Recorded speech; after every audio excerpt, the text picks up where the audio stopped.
The next item on the agenda is a decision item on the Reg Doc 2.13.1 Safeguards and Nuclear Material Accountancy, as outlined in CMD 17 M62 and M62.A and B.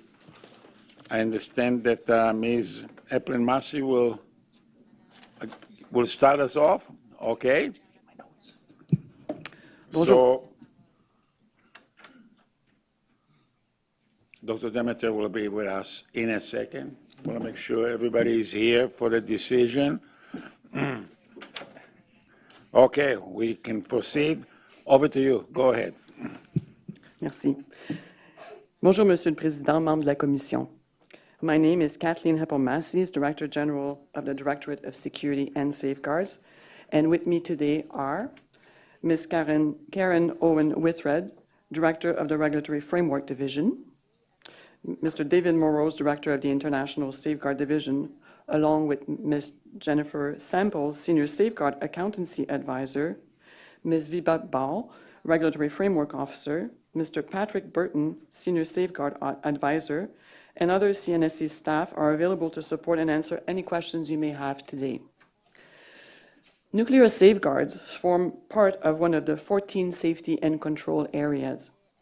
While the safeguards and non-proliferation safety and control area is often considered by the Commission as it reviews licensees and reports, it does not often come before the Commission in isolation. Therefore, as part of presenting to you this document for your decision today, CNSC staff will provide some background information on the topic of nuclear safeguards as part of today's presentation. I will now turn the presentation to Ms. Karen Owen Whitford, Director of the Regulatory Framework Division. Thank you. For the record, my name is Karen Owen Whitford. We are here today to request Commission approval of Reg Doc-2.13.1, Safeguards and Nuclear Material Accountancy.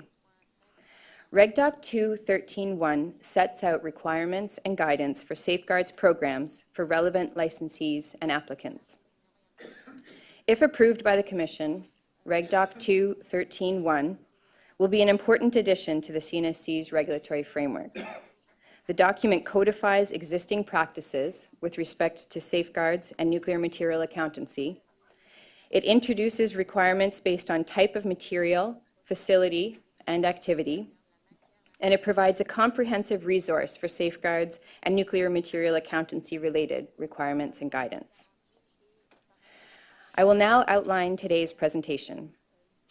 I will briefly review the role of regulatory documents and situate Reg Doc-2.13.1 within the CNSC's regulatory document framework. Next, we will go over some of the details of Reg Doc-2.13.1.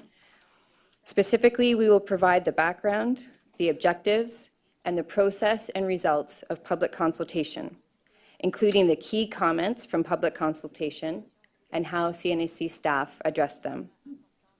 We will provide a brief explanation of how this regulatory document, if approved, would be implemented. Finally, we will finish our presentation with CNSC staff's recommendations and conclusions. To enhance accessibility of our regulatory expectations, the CNSC structures our regulatory documents according to the framework shown here.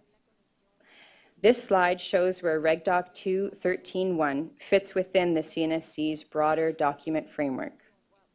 It is situated within Category 2, Safety and Control Areas, in the Safeguards and Non-Proliferation series. I will now turn the presentation over to Mr. David Morose, Director of the International Safeguards Division. Thank you. David Morose, Director of International Safeguards at the CNSC, for the record. As Ms. Heppel-Massey mentioned, we will provide some background on safeguards. Safeguards can be defined as a system of measures that include the reporting of nuclear material inventories and flows, otherwise known as nuclear material accountancy, and the verification of that material through inspections. Additional measures include the provision and verification of other complementary information on nuclear activities. Ultimately, the purpose of safeguards is to provide the international community with confidence that nuclear material is not being diverted to the manufacture of nuclear weapons, and that all nuclear activities in a state are peaceful in nature. The definition of nuclear material for the purposes of safeguards is provided through the Nuclear Non-Proliferation Treaty, which requires safeguards on all source and special fissionable material. These terms are defined in the statute of the International Atomic Energy Agency, or IAEA. The applicability of safeguards is further clarified in the Safeguards Agreement between Canada and the IAEA in connection with the treaty. Based on the definition, nuclear material subject to reporting includes the list that you see on the slide before you. But more simply put, safeguards apply to all uranium and thorium, excluding ores, and plutonium-239. Canada has accepted international safeguards for the following reasons. The first reason, Canada committed more than 4 decades ago to the Treaty on the Non-Proliferation of Nuclear Weapons. The treaty requires non-nuclear weapon states parties such as Canada to conclude and implement a safeguards agreement which applies to all nuclear material in the state. Turning to the second reason, Canadian foreign and security policy place an emphasis on preventing the spread of nuclear weapons. International safeguards play an important role in providing confidence that nuclear programs elsewhere are peaceful in nature. Confidence is reciprocal. Finally, the third reason, as the Treaty on the Non-Proliferation of Nuclear Weapons is nearly universal, the acceptance of international safeguards has become a condition of supply for international nuclear trade. States party to the treaty are committed to ensure that nuclear material shipments remain subject to IAEA safeguards on receipt. The ultimate goal is to support the non-proliferation of nuclear weapons as envisioned in the treaty. The Treaty on the Non-Proliferation of Nuclear Weapons came into force in 1970. It established the 5 states that had already developed nuclear weapons as nuclear weapon states, and all other states as non-nuclear weapon states under the treaty. The treaty was developed based on 3 objectives. First, to prevent the spread of nuclear weapons as embodied in the commitments of states not to develop or transfer nuclear weapons and to accept safeguards on nuclear materials. Second, to promote international cooperation in the peaceful uses of nuclear energy, ensuring that states that forego nuclear weapons would still have access to the benefits of nuclear energy and applications. And third, to further the goal of nuclear disarmament by committing nuclear weapon states to pursue negotiations in good faith towards effective measures for disarmament. The treaty is the most universal of international treaties, with nearly all states in the world as parties. The few exceptions are India, Pakistan, Israel, and South Sudan. North Korea, once a party to the treaty, has declared its withdrawal. The Treaty on the Non-Proliferation of Nuclear Weapons requires each non-nuclear weapon state to conclude a safeguards agreement between the state and the IAEA in connection with the treaty. This safeguards agreement is sometimes also called a comprehensive safeguards agreement because it requires the declaration of all nuclear material in the state. Each non-nuclear weapon state safeguards agreement is based on IAEA document INFCIRC 153, the cover of which is reproduced here on the slide. As required by the treaty, Canada concluded a safeguards agreement with the International Atomic Energy Agency in 1972. Under the safeguards agreement, Canada agrees to report nuclear material inventories and flows to the IAEA and to accept verification of those declarations by the IAEA. Under the safeguards agreement, there are some key state obligations designed to ensure that nuclear material is declared and can be verified. These aspects of the agreement are highlighted in green on the left side of this slide. At the same time, the treaty ensures that states may develop nuclear energy for peaceful use. As such, the safeguards agreement also places obligations on the IAEA to work with the state, to protect commercial and industrial secrets, and to avoid undue interference with peaceful nuclear activities. It also requires that the IAEA remain focused on nuclear material from which weapons could be readily made. These aspects of the agreement are highlighted in blue on the right side of this slide.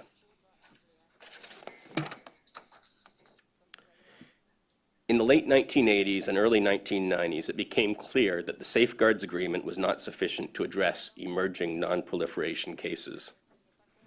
At the end of the 1991 Gulf War, it was discovered that Iraq had a clandestine, undeclared nuclear program operating alongside its declared nuclear program.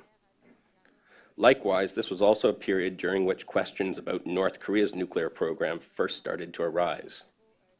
Both of these countries had safeguards agreements with the IAEA in place, and agency inspectors were visiting these countries to verify declared nuclear material. However, inspectors did not have the tools required to look beyond declared nuclear materials to find undeclared material and activities. The IAEA struck a committee in 1992, and by 1997, this committee had produced a document called the Additional Protocol.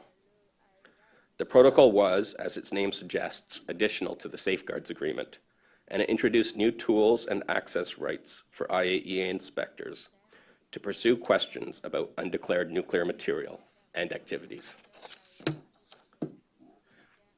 Canada brought its additional protocol into force in 2000.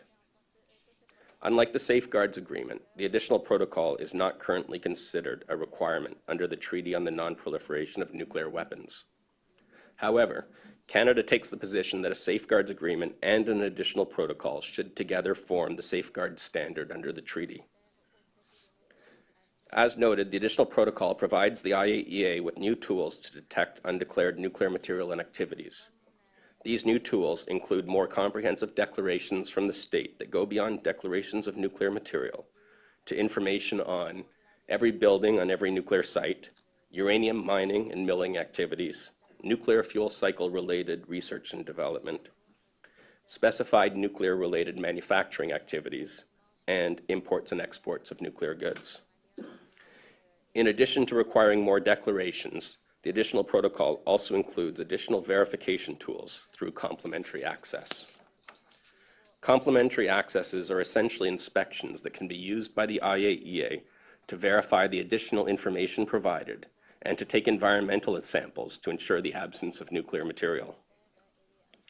To increase their effectiveness, complementary accesses can be performed on short notice. The Safeguards Agreement and the additional protocol together contain Canada's international obligations to the IAEA for safeguards purposes. Together, these two agreements are implemented through the Safeguards Regulatory Framework. This framework has an international component and a domestic component. The international component is what we have just been talking about. It includes our agreements with the international community, whether they are multilateral, such as the Treaty on the Non-Proliferation of Nuclear Weapons, or bilateral, such as the Safeguards Agreement and Additional Protocol.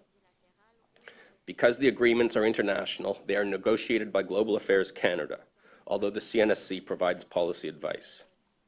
The CNSC is also mandated with the implementation of the Safeguards Agreement and Additional Protocol. The linkage between the international and domestic context is provided by Section 9 of the Nuclear Safety and Control Act. Specifically, subparagraph 9A3 specifies the object of the Commission with respect to achieving conformity with international obligations related to nuclear material and activities.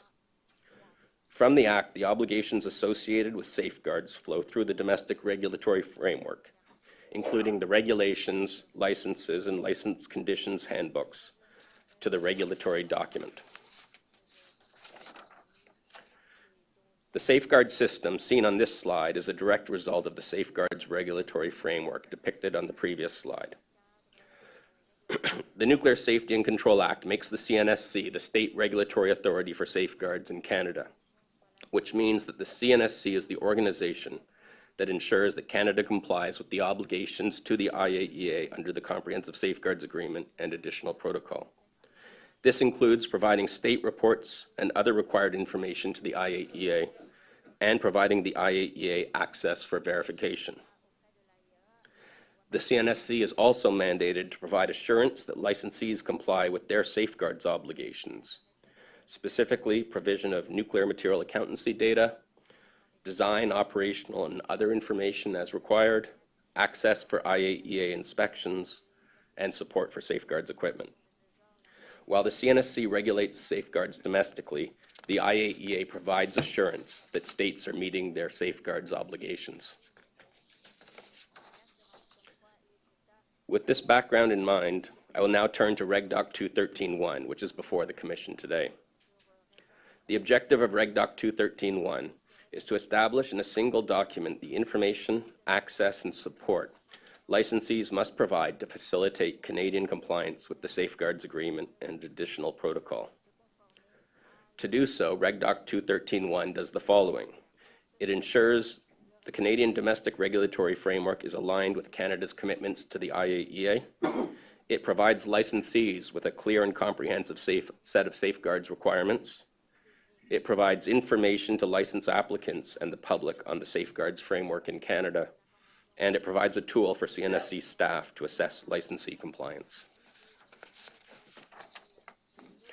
Reg Doc-2.13.1 consolidates requirements and guidance from License Conditions Handbooks, as well as from RD-336, Accounting and Reporting of Nuclear Material, and GD-336, Guidance for Accounting and Reporting of Nuclear Material, both of which were published in 2010. While RD-336 and GD-336 focused on nuclear material accountancy reporting, Reg Doc-2.13.1 is more comprehensive. The consolidated requirements and guidance include the provision of access to the IAEA for verification, the provision of support for safeguards equipment and seals, nuclear material accountancy and reporting, and the provision of design, operational, and other information as specified in the additional protocol. Although consolidated in Reg Doc-2.13.1, these requirements are not new and are already incorporated into the safeguards programs of licensees. Reg Doc-2.13.1 also includes a requirement on the retention period for safeguards records. If approved, Reg Doc-2.13.1 will supersede RD-336 and GD-336. This slide sets out who Reg Doc-2.13.1 applies to. It applies to licensees who possess nuclear material. It applies to operators of uranium and thorium mines. It applies to licensees who carry out nuclear fuel cycle related research and development activities. And finally, it applies to licensees who carry out specified types of nuclear related manufacturing. Reg Doc-2.13.1 defines groups of nuclear material and categories of licensees to which the document's requirements and guidance apply. I will define these groups and categories here as they will come up later in the discussion.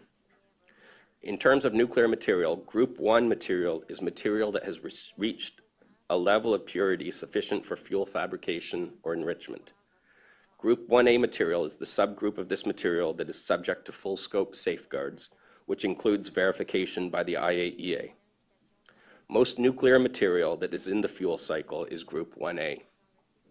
Group 1B material is material that has been temporarily exempted by the IAEA from safeguards, for instance, because it is in non-nuclear use. For example, depleted uranium used as shielding. Group 2 material is nuclear material that has not yet reached the level of purity of Group 1 material. This material, which includes uranium ore concentrates in Canada, must be reported to the IAEA, but is not subject to verification. Reg Doc-2.13.1 also defines categories of licensees according to the quantity and type of nuclear material they may have. Facilities for the purposes of safeguards includes reactors, uranium processing facilities, and waste management facilities. Facilities have large amounts of nuclear material and have the greatest reporting requirements of the three categories. Locations outside facilities or lofts tend to be universities or research organizations. Lofts do not have enough nuclear material to be considered a facility, but will still be subject to verification by the IAEA, although the frequency of inspection will depend on the inventory held. Finally, other licensees may hold only exempted nuclear material. In such cases, the licensee will be neither a facility nor a location outside a facility or loft.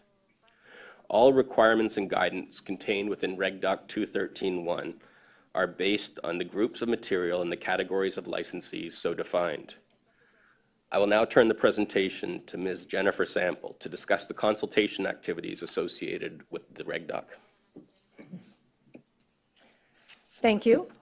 I'm Jennifer Sample, Senior Safeguards Accountancy Advisor for the record. This slide presents the key public consultation activities that were conducted for Reg Doc-2.13.1. The first activity was a 60-day public consultation period on the draft regulatory document. The CNSC received 77 comments from 9 respondents, all from industry during this period. Following the consultation period, submissions from respondents were posted for 3 weeks on the CNSC website. This garnered an additional 15 comments from 3 respondents, which included 1 industry organization and 2 non-government organizations.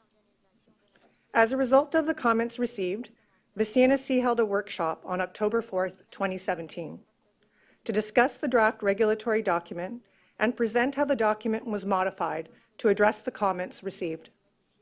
The workshop was attended by 37 external participants, including both industry and non-government organizations. In the following slides, the feedback from stakeholders will be described in more detail.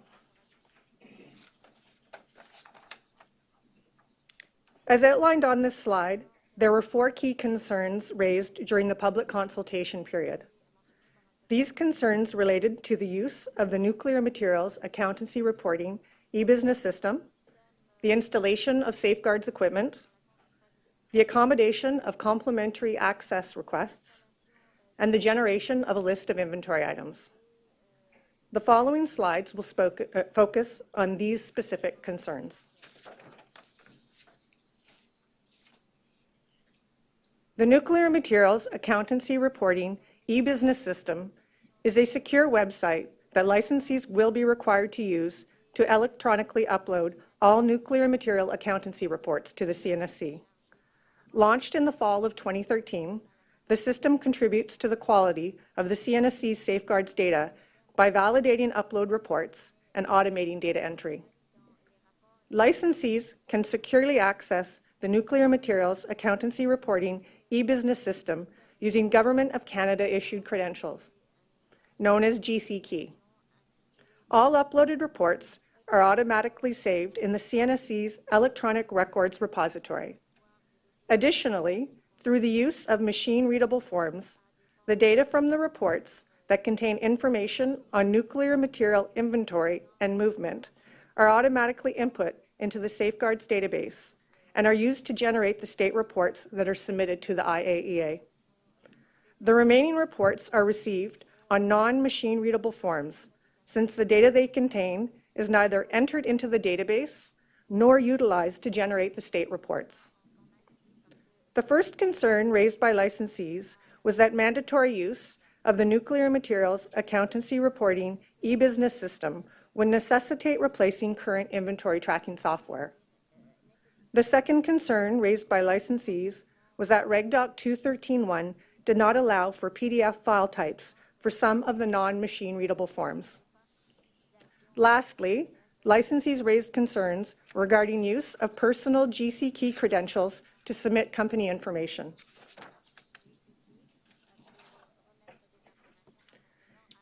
In response to licensees' concerns, CNSC staff clarified that the Nuclear Materials Accountancy Reporting e-business system does not replace existing licensee tools for inventory tracking. It is simply a secure website that licensees can use to upload reports produced by their inventory tracking software. Based on licensee comments regarding file types, Reg Doc-2.13.1 has been modified to reflect that the system will accept PDF file types for all reports that are submitted on non-machine readable forms. Through the stakeholder workshop, CNSC staff communicated that when using GC Key credentials, no personally identifiable information is exchanged during the authentication process. Licensees were informed that GC Key is strictly a Government of Canada service that issues unique credentials to individuals that may be used to access Government of Canada services online. Licensees were also advised that individuals have the liberty to create multiple GC Keys and can therefore create one for personal use and another for business use should they wish. Irrespective of GC Key use, licensees were assured that they maintain the authority to manage access to the Nuclear Materials Accountancy Reporting e-business system for their staff via the submission of a management-approved access request form and written consent to subsequently close an account. The IAEA utilizes various types of equipment, such as radiation detectors and cameras, to assist in the verification of nuclear material inventories and movement. Licensees raised concerns regarding who would be responsible for bearing the costs of installing IAEA equipment. To address this concern, text was added to the guidance in Section 5 to state that requests to install safeguards equipment at the licensed site will be preceded by consultation with licensees. This was further reinforced by the inclusion in the guidance section a passage from the Safeguards Agreement that specifies that under certain circumstances, and if agreed in advance, the IEA will reimburse licensees specific expenses incurred to implement safeguards. Complementary access is a type of activity that the IAEA is permitted to perform in states with an additional protocol in place. One of the objectives of this type of activity is for IAEA inspectors to confirm the absence of undeclared nuclear material and activities.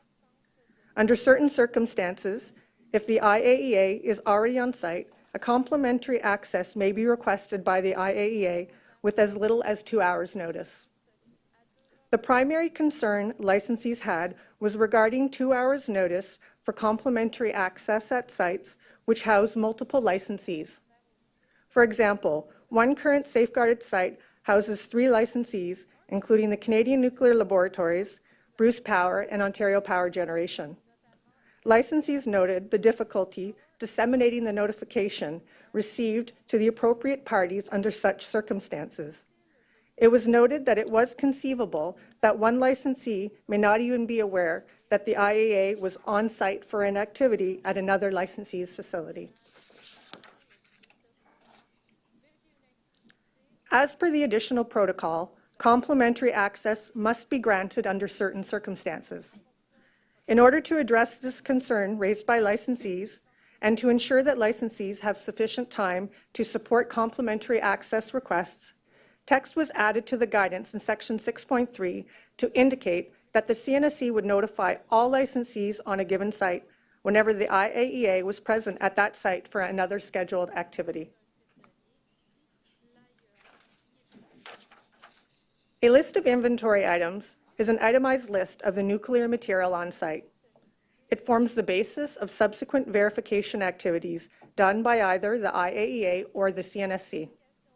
Depending on the inspection activity, either all or a subset of the nuclear material on the list of inventory items will be verified. Licensees raised concerns regarding the requirement for a list of inventory items to be produced for all nuclear material on site upon request. Specifically of concern was the level of effort required by some licensees to produce, on short notice, a complete list of inventory items for an operating facility.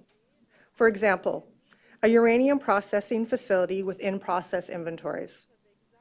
Secondly, licensees raised concerns regarding the challenges of generating a list of inventory items and performing an inventory verification for exempted material, known as Group 1B material.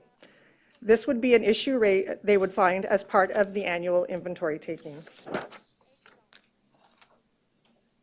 To address the licensee's first concern regarding inventory taking for in-process materials, the guidance in Section 8.1.4 was modified to specify that depending on the nature of the CNSC and/or IAEA inspection activity, the list of inventory items may cover all or a subset of the nuclear material on site.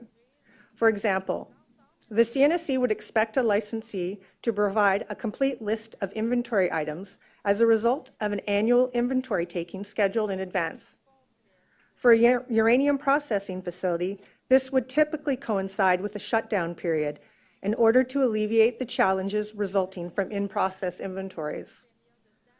During other types of inspections, the licensee would only need to provide a list of inventory items for the portion of the nuclear material being specifically verified during that particular activity. In such cases, the licensee would be informed in advance of the scope of the inspection so that the list of inventory items could be prepared accordingly. As per RD 336, Accounting and Reporting of Nuclear Material, the requirements to produce a list of inventory items for exempted material is an existing requirement.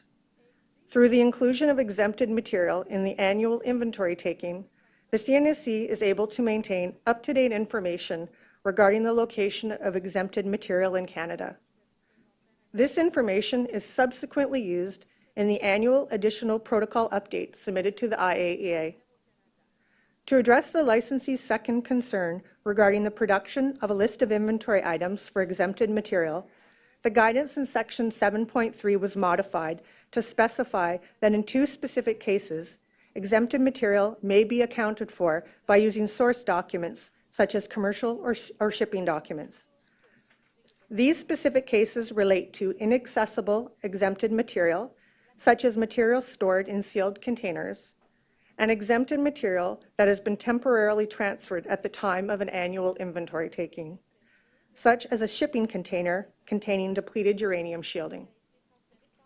This concludes the measures taken to address the 4 key concerns raised during the public consultation period. With respect to implementation, if Reg Doc-2.13.1 is approved, the next steps are to publish the document in early 2018 and make it available to licensees and stakeholders. For Class 1 nuclear facilities and uranium mines and mills, to incorporate Reg Doc-2.13.1 into the license condition handbooks for each licensee, and for nuclear substances and radiation devices licensees to implement Reg Doc-2.13.1 under the existing safeguards license condition. I will now turn it back over to my colleague, Karen Owen Whitford. To conclude, Reg Doc-2.13.1, Safeguards and Nuclear Material Accountancy, enhances the existing regulatory framework by formalizing and codifying existing safeguards practices, ensuring that the domestic regulatory framework for safeguards aligns with Canada's commitments to the IAEA in this area, providing licensees with a clear set of safeguards requirements, providing information to the broader public regarding Canada's safeguards framework, and providing a tool for CNSC staff to assess licensee compliance for this safety and control area. If approved, this regulatory document is expected to be published in early 2018. Based on these conclusions, CNSC staff recommends that the Commission approve this regulatory document. We thank you for your attention and remain available to answer any questions you may have. Thank you.